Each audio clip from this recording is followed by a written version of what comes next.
तथापि उनके सबसे बड़े विरोधी राजनीतिक वर्ग के बुद्धिजीवी थे। इन राजनीतिक लोगों ने एक नई अभिधारणा विकसित की।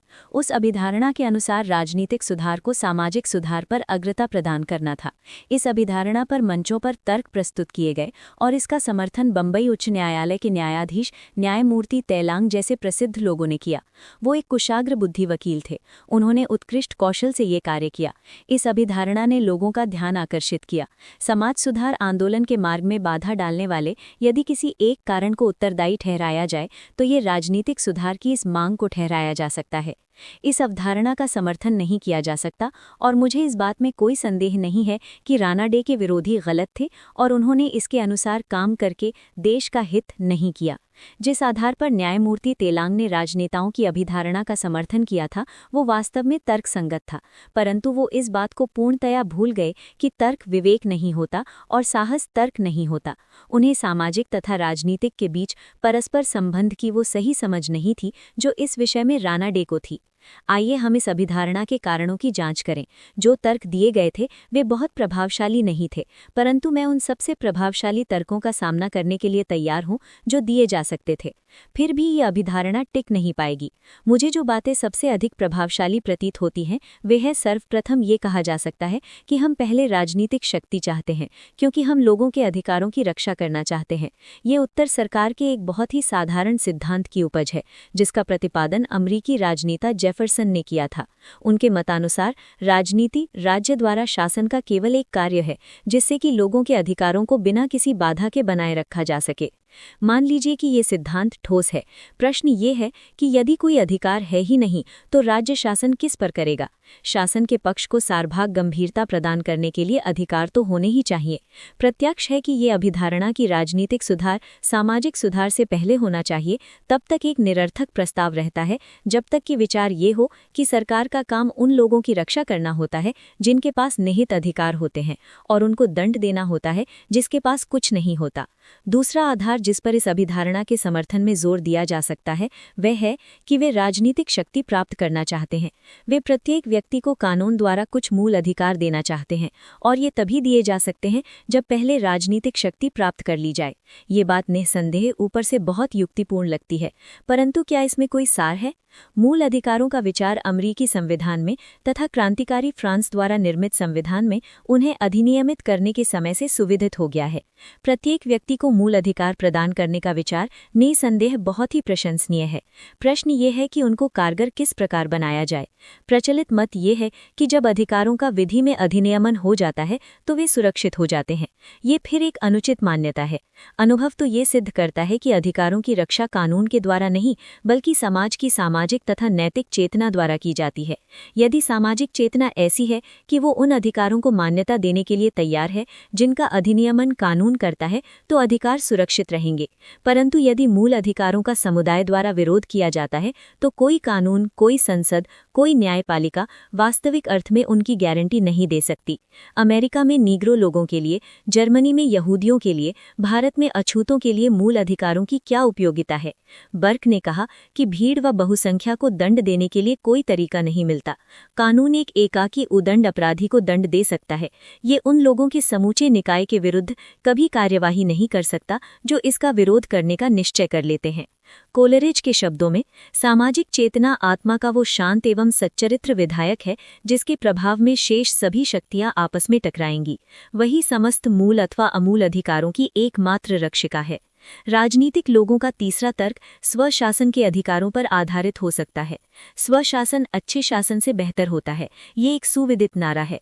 इसे एक नारे से अधिक महत्व नहीं दिया जा सकता और सभी इस बात से आश्वस्त होना चाहेंगे कि स्वशासन भी एक अच्छा शासन होगा। इसमें संदेह नहीं कि राजनीतिक लोग उत्तम शासन चाहते हैं और उनका उद्देश्य लोकतंत्रात्मक शासन की स्थापना करना है, परंतु उन्होंने कभी भी शांत मन से इस बात पर विचार नहीं किया कि क्या लोकतंत्रात्मक शासन संभव है। उनका दावा अनेक भ्रांतियों पर आधारित है। लोकतंत्रात्मक शासन के लिए लोकतंत्रात्मक समाज का होना बहुत आवश्यक होता है। प्रजातंत्र के औपचारिक ढांचे का कोई महत्व नहीं है और यदि सामाजिक लोकतंत्र नहीं है तो वो वास्तव में अनुपयुक्त होगा। राजनीतिक लोगों ने ये कभी भी महसूस नहीं किया कि लोकतंत्र शासन तंत्र नहीं है, ये वास्तव में समाज तंत्र है। लोकतंत्रात्मक समाज के लिए ये आवश्यक नहीं है कि उसमें एकता, सामुदायिक उद्देश्य, लोकहित के प्रति निष्ठा तथा पारस्परिक सहानुभूति जैसी विशेषताएं हों, परंतु उसके लिए दो बातें तो सुस्पष्ट रूप से आवश्यक हैं। पहली है मनोवृत्ति, अपने साथियों के प्रति समानता तथा आदर का भाव। दूसरी है एक सामाजिक संगठन जो कठोर सामाजिक बंधनों से मुक्त हो। लोकतंत्र की अलगाव थलगाव तथा एकांतिकता के साथ संगति नहीं है।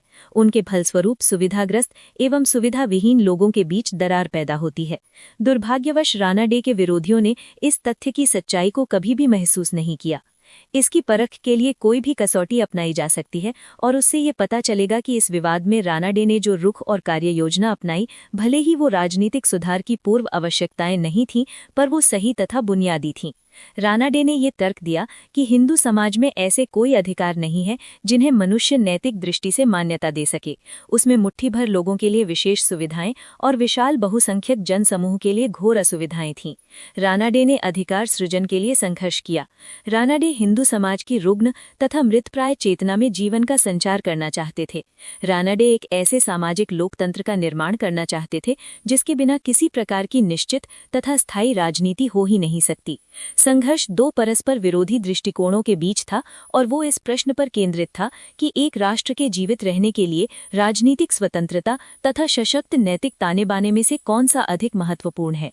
राणा डे का विचार था कि नैतिक बल राजनीतिक स्वतंत्रता से अधिक महत्वपूर्ण है। यही विचार महान इतिहासकार लेकी का भी था।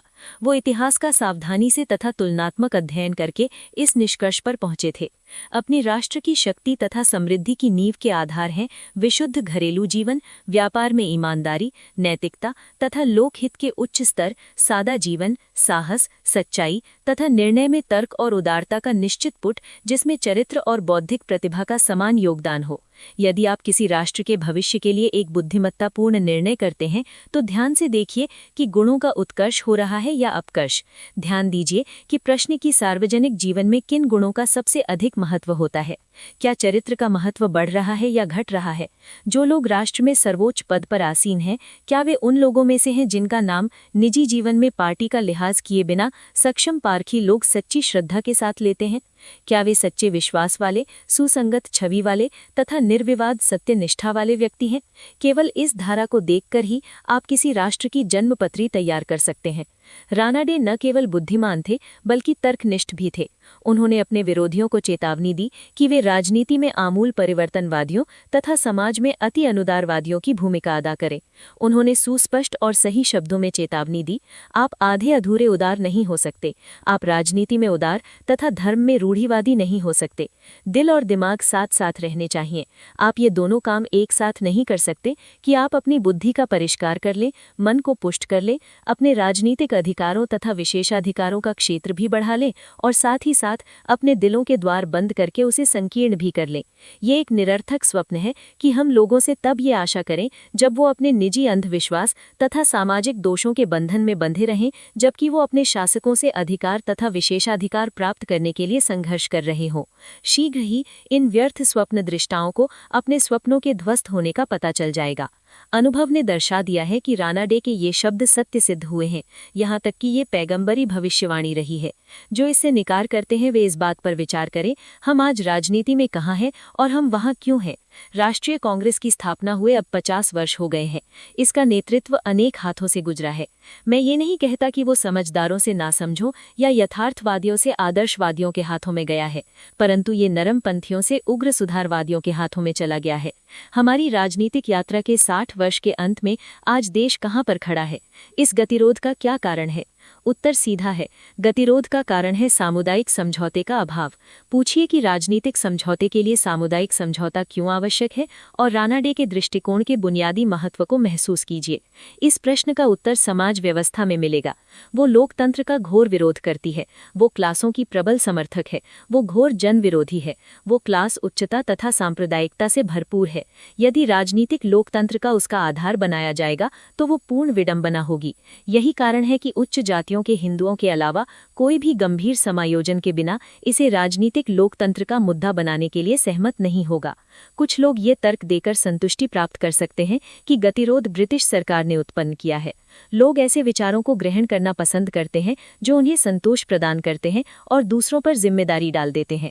ये पलायनवाद की मनोवृत्ति है, परंतु इससे इस तथ्य को नहीं बदला जा सकता कि ये सामाजिक व्यवस्था का दोष है। इसी ने सांप्रदायिक समस्या को जन्म दिया है और इसी ने भारत के सामने राजनीतिक शक्ति को प्राप्त करने में बाधा उत्पन्न की है।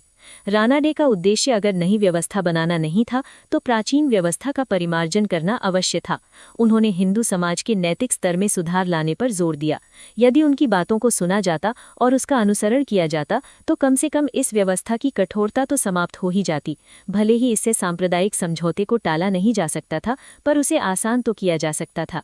उनके प्रयासों से, जो कि सीमित थे, पारस्परिक विश्वास का मार्ग खुल जाता, परंतु राजनीतिक लोग तो राजनीतिक सत्ता के दीवाने हो गए थे और उसने उन्हें पूरी तरह से इतना अंधा कर दिया था कि उन्हें इसके अलावा किसी और चीज में कोई गुण नजर नहीं आता था। रानाडे को अपनी करनी का दंड मिला। क्या राजनीतिक सुरक्षा की स्वीकृति सामाजिक सुधार की आवश्यकता को नकारने के लिए दंड नहीं? रानाडे को उस क्षेत्र में कितनी सफलता मिली जिसमें उन्होंने इतनी प्रमुख